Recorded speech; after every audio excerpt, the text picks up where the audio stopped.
কিন্তু কিছু পাপ আছে এমন যেই পাপের শাস্তি আল্লাহ তাআলা দুনিয়াতেই দিয়ে থাকে।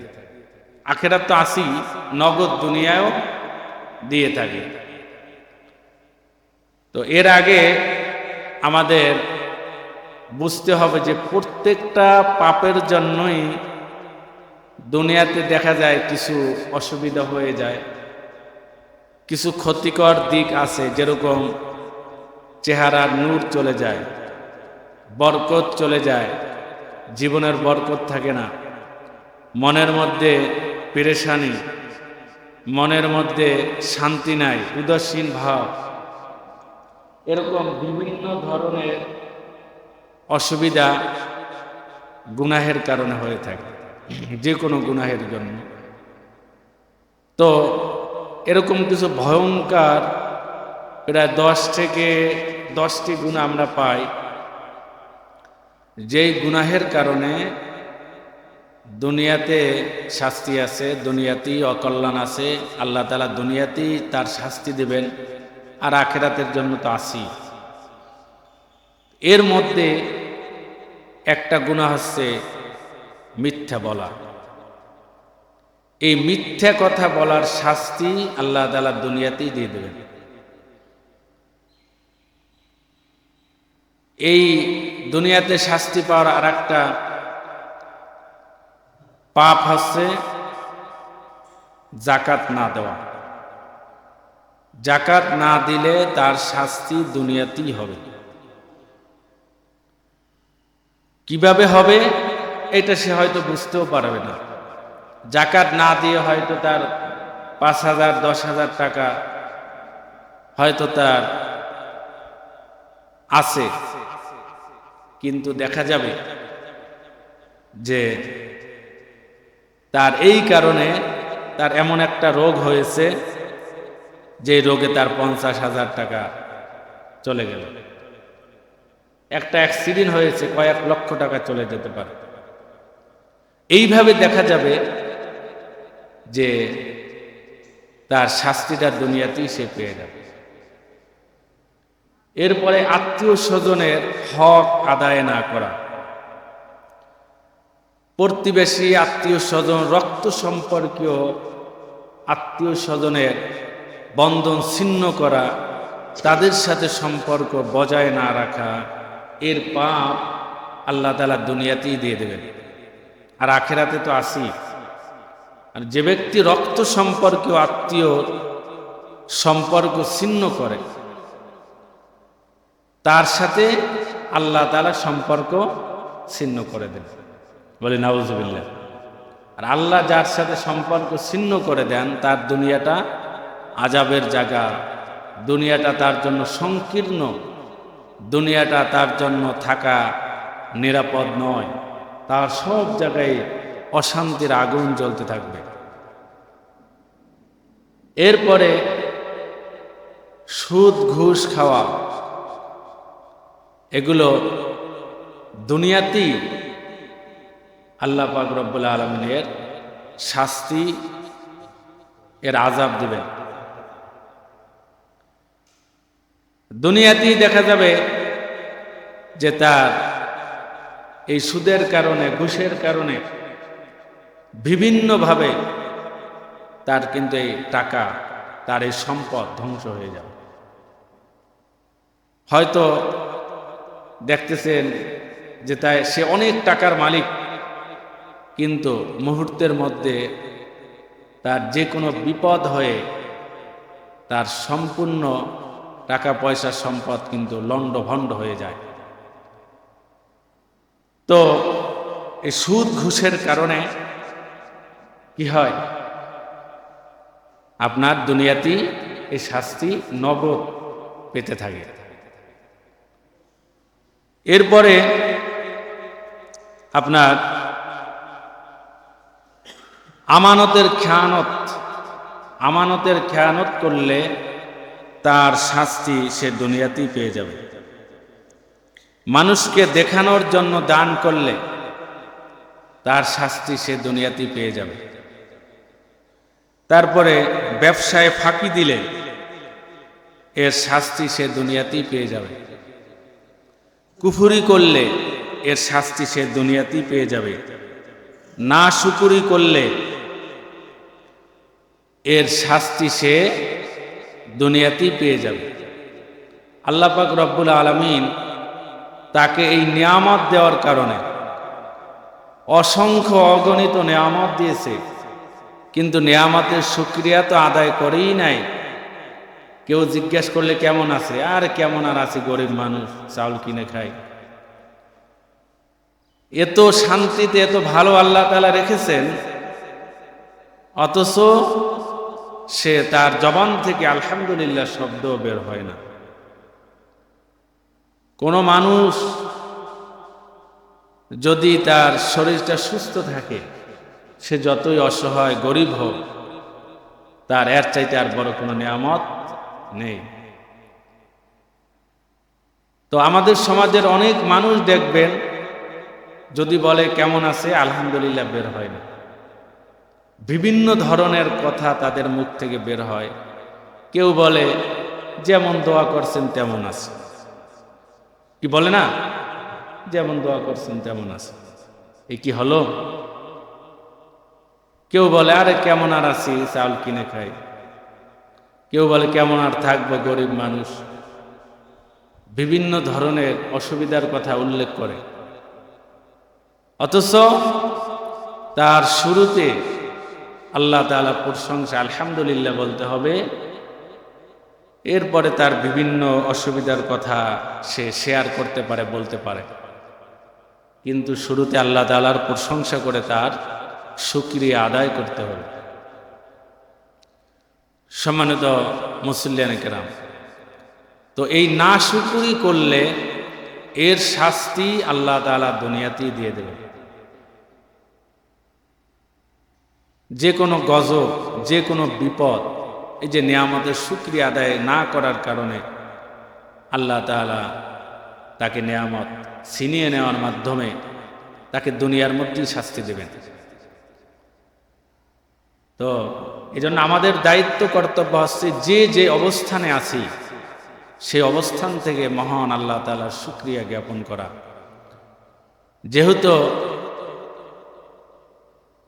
তিনি আমাকে অনেক মানুষের চাইতে অনেক ভালো রেখেছেন। কত ভালো রেখেছেন এটা আপনি বড় বড় হাসপাতালে গেলে দেখলেই বুঝতে পারবেন যে আল্লাহ তাআলা আপনাকে কত ভালো রেখেছেন। তো এই জন্য এই না শুকরি, এটার শাস্তি আল্লাহ তাআলা দুনিয়াতেই দিবেন। এরপরে আপনার পিতামাতার অবাধ্য হওয়া, এটার শাস্তি আল্লাহ পাক রব্বুল আলামিন দুনিয়াতেই দেবেন।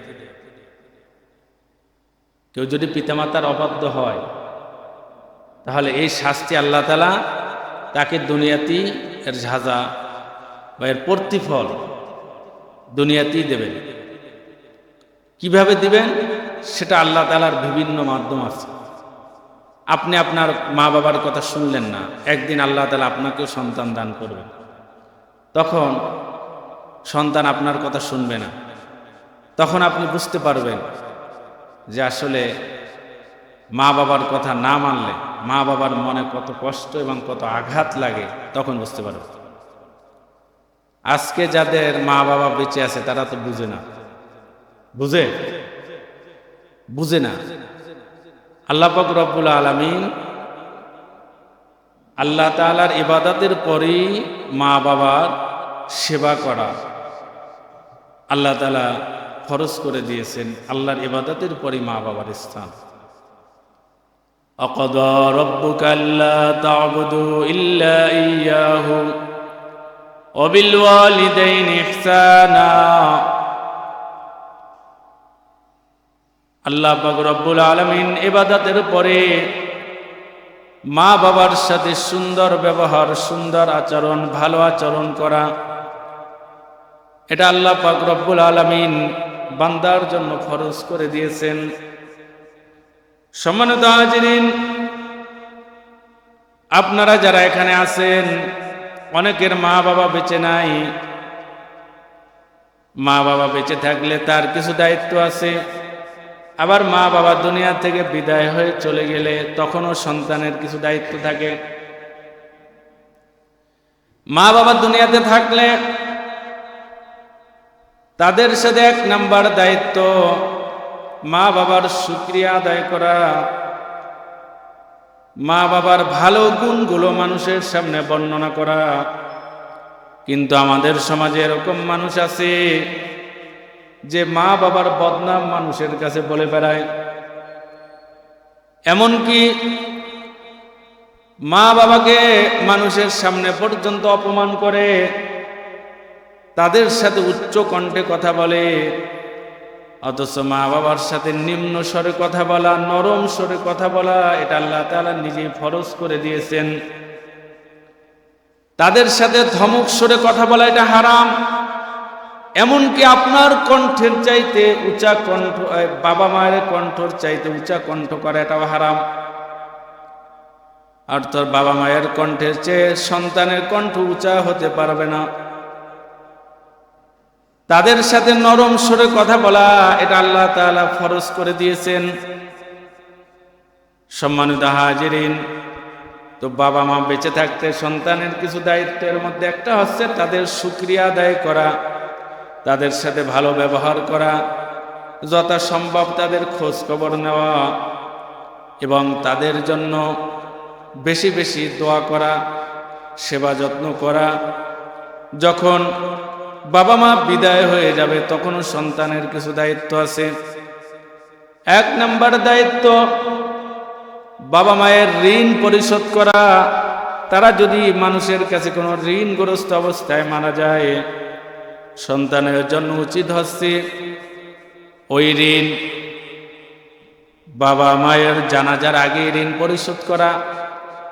কারণ প্রত্যেকটা মানুষের রূহ আল্লাহ তাআলার কাছে ঝুলন্ত অবস্থায় থাকে, বন্ধক অবস্থায় থাকে। ঋণের সাথে যদি ঋণগ্রস্ত থাকে, ঋণ পরিশোধ না করা পর্যন্ত মানুষের রূহ ওই ঋণের সাথে বন্ধক অবস্থায় থাকে। নাফসুল মুমিনি মুআল্লাকাতুন বিদাইনি হাত্তা ইউকদা আনহু আলাইহি। তিরমিজির 1078 এবং 79 নম্বর হাদিস, সহিহ হাদিস। মুমিনের রূহ ওই ঋণের সাথে বন্ধক অবস্থায় থাকে, যতক্ষণ পর্যন্ত ঋণ পরিশোধ না করবে ততক্ষণ পর্যন্ত তার জান্নাতে যাইতে বাধা শুধু ঋণ। এই জন্য সন্তানের 1 নাম্বার দায়িত্ব হচ্ছে বাবা মায়ের ঋণ পরিশোধ করা। অনেক সময় দেখা যায় আত্মীয় স্বজনের জায়গা জমি বাবা দখল করে খেয়েছিল, হয়তো সে বুঝতে পারে নাই, জানতে পারে নাই, বা সে ভুল করেছে, জেনে শুনেই ভুল করেছে। এখন সন্তান যখন জেনেছে যে এই সম্পদ আমার চাচার অথবা আমার ফুফুর, আমার মা, আমার বাবা এগুলো আত্মসাৎ করেছে অথবা অন্যায়ভাবে এগুলো দখল করে এগুলো খেয়েছে, সন্তানের জন্য দায়িত্ব হচ্ছে এই ঋণ, এই জমি বা এই সম্পদ তাদেরকে বুঝিয়ে দেওয়া।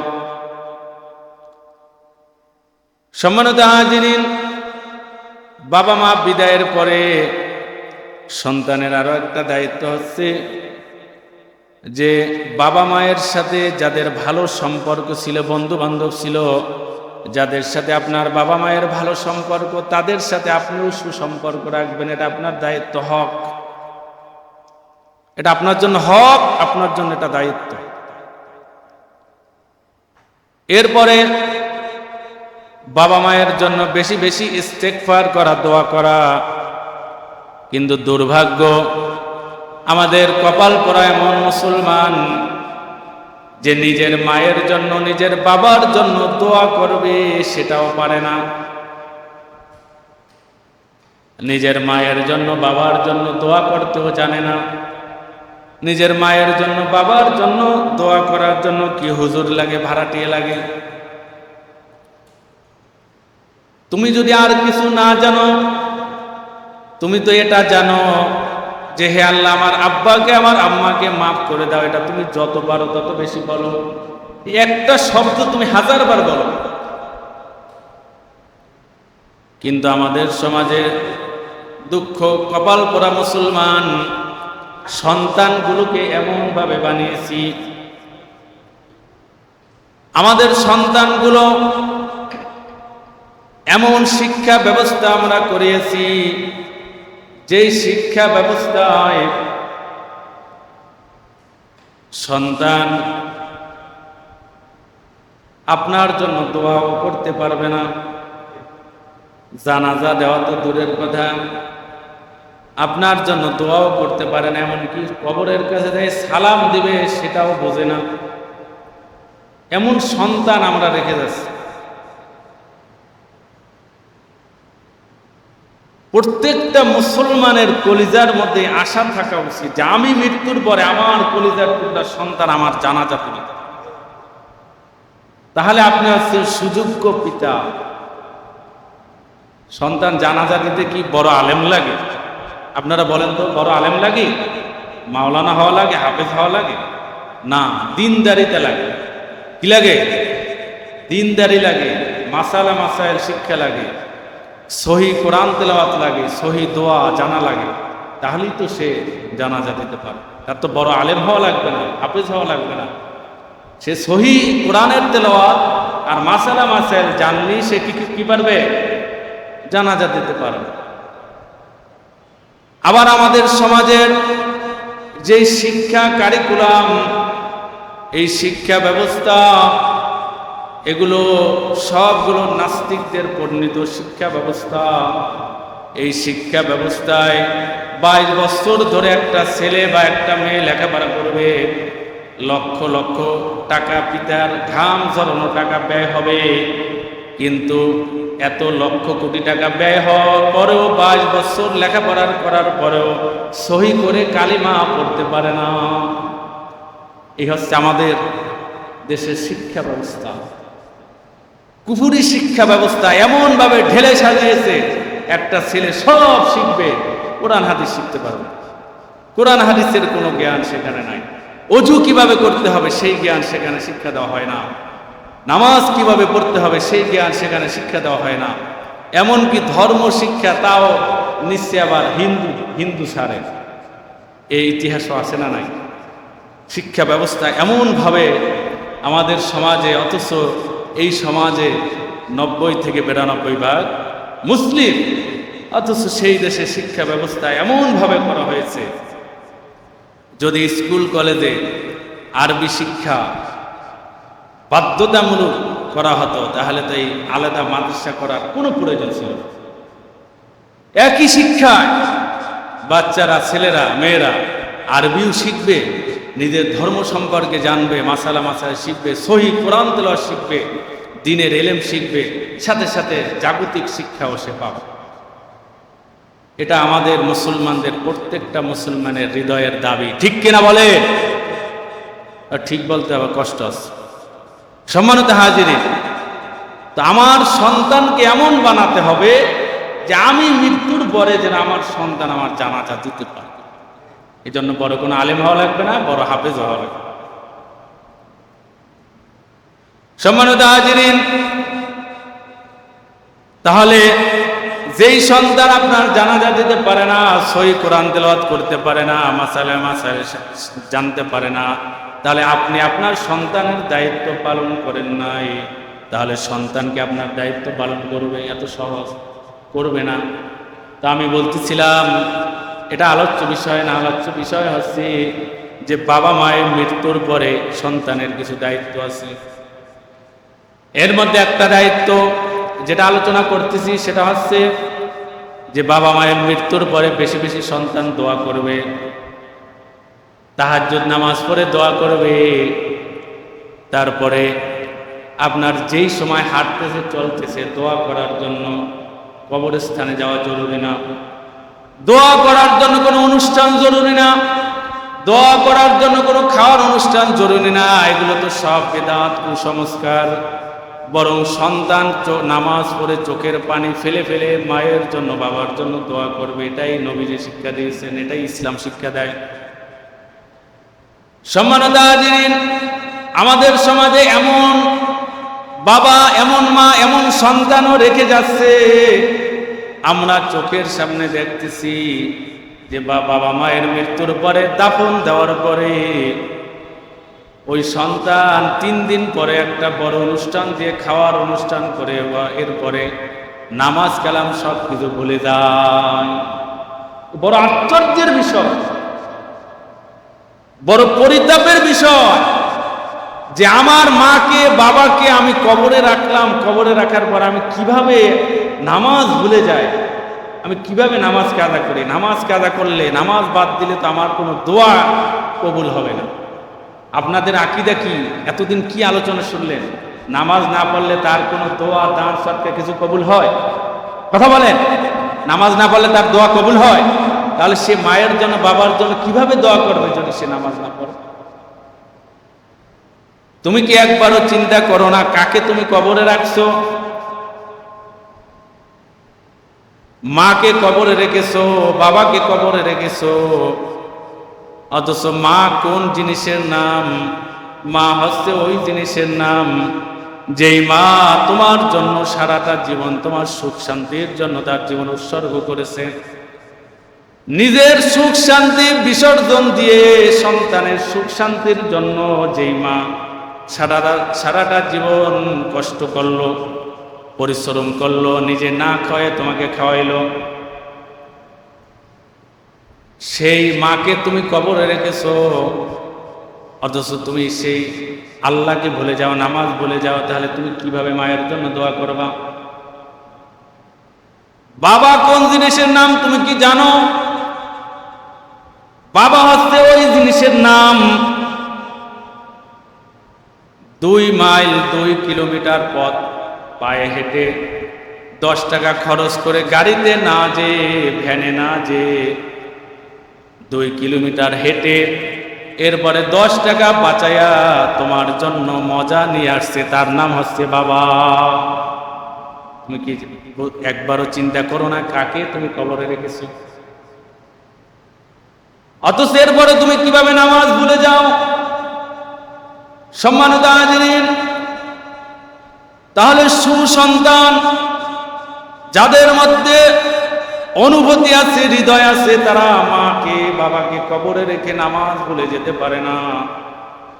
নামাজ ভুলে গেলে আল্লাহর সাথে সম্পর্ক নষ্ট হয়ে যায়, আল্লাহর জিম্মা থেকে কাটা যায়, শয়তানের জিম্মায় চলে যায়। সম্মানিত হাজিরিন, তো বলতেছিলাম যারা মায়ের বাবার এই হকগুলো যারা আদায় করবে না তারা হচ্ছে জালিম। তারা কি বলেন? জালিম। যে ব্যক্তি যেই হক আদায় না করবে সেই ব্যক্তি জালিম হবে। আপনি যদি আপনার বাবা মায়ের হক আদায় না করেন আপনি জালিম। আপনি যদি সন্তানের হক আদায় না করেন আপনি জালিম। এইভাবে আমরা যে 10টি গুনাহ যাচাই করেছি, যে 10টি গুনাহ এমন যেই 10টি গুনাহ করলে দুনিয়াতেই তার শাস্তি হবে, সেই 10টি গুনাহের মধ্যে একটা গুনাহ হচ্ছে যে মানুষের উপর জুলুম করা। মানুষের উপর জুলুম করলে তার শাস্তি দুনিয়াতেই সে পাবে। কথা কি বুঝতে পারছেন? এই জুলুমের, আমরা জুলুমের আওয়াজ অনেক শুনেছি, কিন্তু জুলুম কিভাবে হয় সেগুলো কিন্তু আমরা জানি।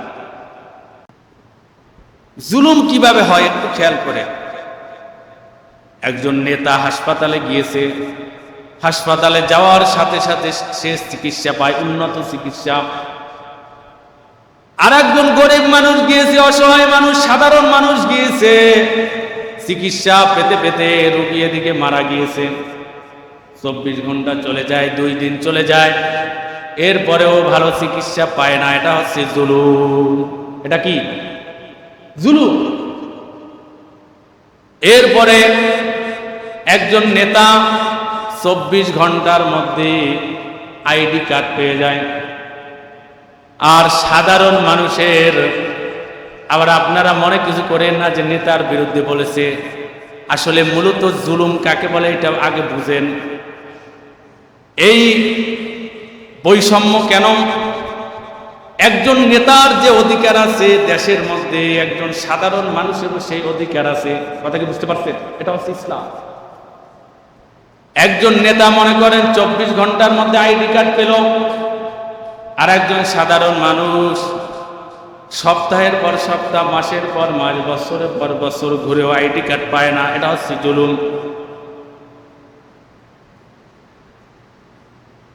একজন অপরাধী অপরাধ করেছে, সে অপরাধের সাজা না পাওয়া, এটা জুলুম। অথবা অপরাধ করেছে, যেই পরিমাণ সাজা তার চাইতে বেশি দেওয়া, এটাও জুলুম। কথা খেয়াল করতে হবে। অপরাধ যেই পরিমাণ করেছে তার চাইতে বেশি সাজা দেওয়া, এটাও কি জুলুম। আবার অপরাধ করেছে সাজা না দেওয়া, এটাও কি জুলুম। আল্লাহ বলেছেন, যারা আল্লাহর দেয়া বিধান অনুযায়ী বিচার ফয়সালা করে না, তারা হচ্ছে জালিম। আল্লাহ পাক রব্বুল আলামিন সূরা মায়েদার 45 নম্বর আয়াতে বললেন, আন্নান নাফসা বিন নাফসি ওয়াল আইনা বিল আইনি ওয়াল আনফা বিল আনফি ওয়াল উযুনা বিল উযুনি ওয়াস সিন্না বিস সিন্নি ওয়াল জুরুহা কিসাস ফামান তাসাদদাকা বিহি ফাহুয়া কাফফারাতুল লাহ ওয়া মান লাম ইয়াহকুম বিমা আনজালাল্লাহু ফাউলাইকা হুমুজ জালিমুন। আল্লাহ বলেন, একজন মানুষ আর একজনকে হত্যা করেছে, এই হত্যার বিনিময়ে তাকেও হত্যা করে দিতে হবে। কথা খেয়াল করে, কোরআনের আইন কি? একজন আর একজনকে হত্যা করেছে, হত্যার বিনিময়ে তাকে হত্যা করে দিতে হবে।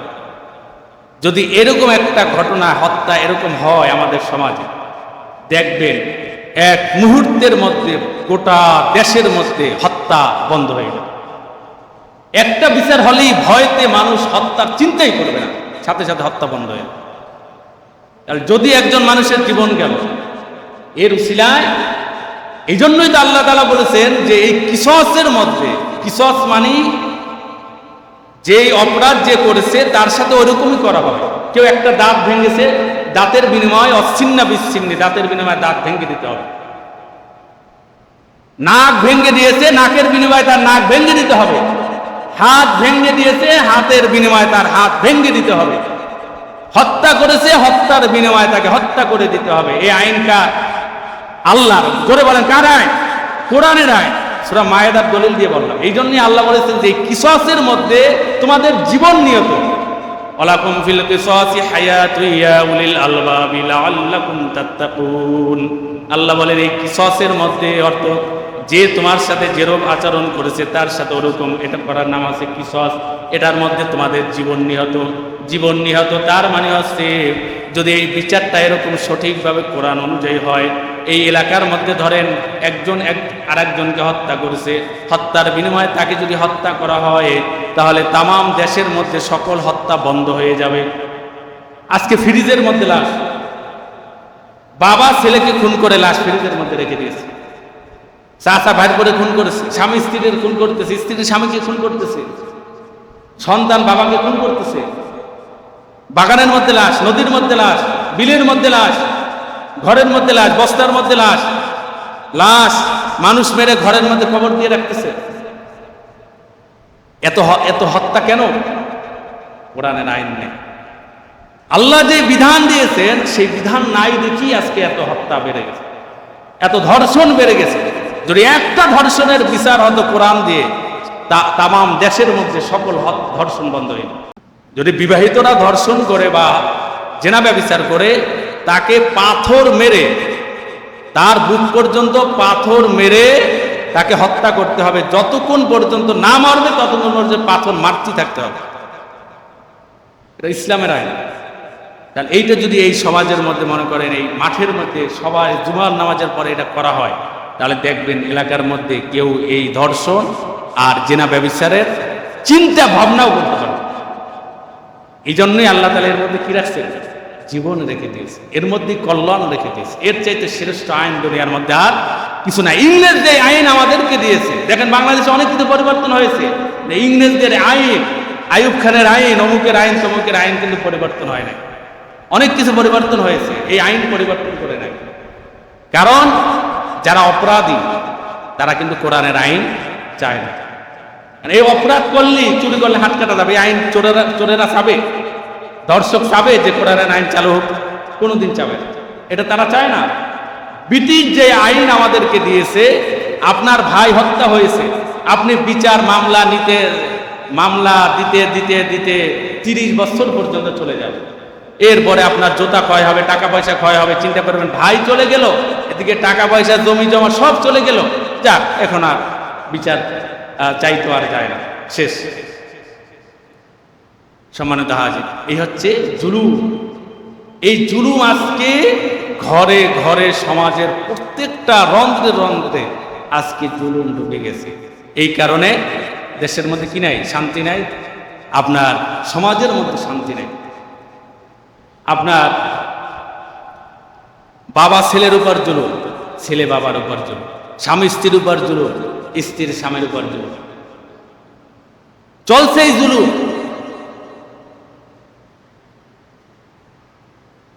ইমাম কর্তৃক মুসল্লিদের উপর জুলুম, মুসল্লিরা কর্তৃক ইমামের উপর জুলুম চলতেছে। সম্মানিত হাজির, মুসল্লিদের দায়িত্ব হচ্ছে, ইমামের দায়িত্ব হচ্ছে মুসল্লিদের কিভাবে জাহান্নাম থেকে বাঁচাবে সেই নির্দেশনা তাকে সবসময়, তাকে এই চিন্তা ভাবনা করা, যথেষ্ট চেষ্টা করা কিভাবে মুসল্লিদের জাহান্নাম থেকে বাঁচাবে, এটা ইমামের দায়িত্ব। আর মুসল্লিদের দায়িত্ব হচ্ছে যে ইমামের সম্পূর্ণ তার পরিবারের সকল দায়িত্ব মুসল্লিদেরকে নেওয়া, এটা তাদের ফরজ দায়িত্ব, এটা তাদের হক, এটা অধিকার। এটা যদি না করে, আজকে কারা করতেছে? সব জায়গায় এই জুলুম চলতেছে। এই জুলুমের কারণে ওই যে আপনার ভারতের এক ইমাম জিজ্ঞেস করছিল, এক ইমামকে এক বক্তা জিজ্ঞেস করছিল যে ইমাম সাহেবের বেতন কত? 5-7 হাজার টাকা। বলে এই মুসল্লিদের একটারও নামাজ হয় না। কেন হয় না? ইমাম যদি পেরেশানির মধ্যে থাকে, মুয়াজ্জিন সাহেব যদি পেরেশানির মধ্যে থাকে, তাহলে মুসল্লিদের নামাজ কিভাবে হবে?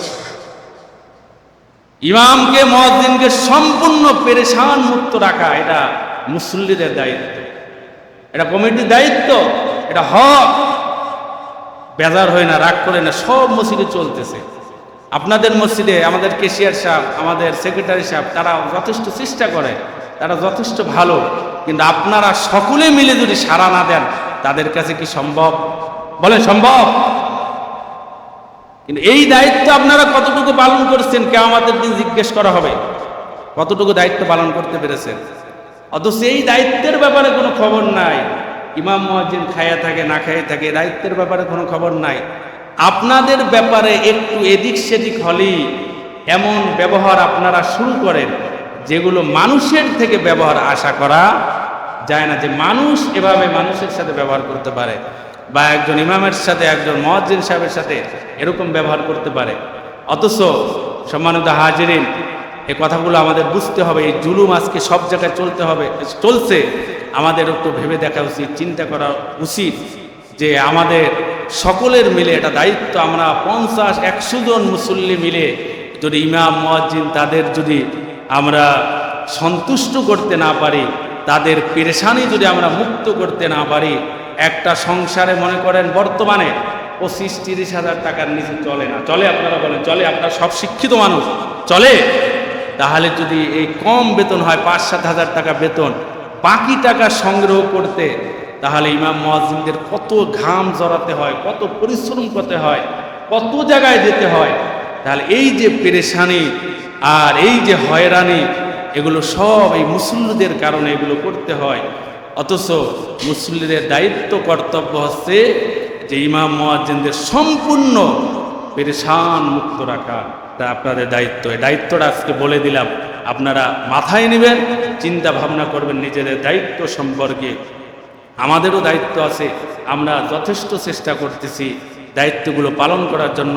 আল্লাহ পাক রব্বুল আলামিন আমাদের সকলকে দায়িত্ব পালন করে যেন আল্লাহ তাআলার কাছে আমরা কিয়ামতের দিন ধরা না খেয়ে যাই। আল্লাহ পাক রব্বুল আলামিন আমাদের সবাইকে এই জুলুম থেকে আল্লাহ তাআলা হেফাজত করুক, বলেন আমিন। সুবহানাকাল্লাহুম্মা বিহামদিকা আশহাদু আল্লা ইলাহা ইল্লা আনতা আস্তাগফিরুকা ওয়া আতুবু ইলাইক। যারা সুন্নাত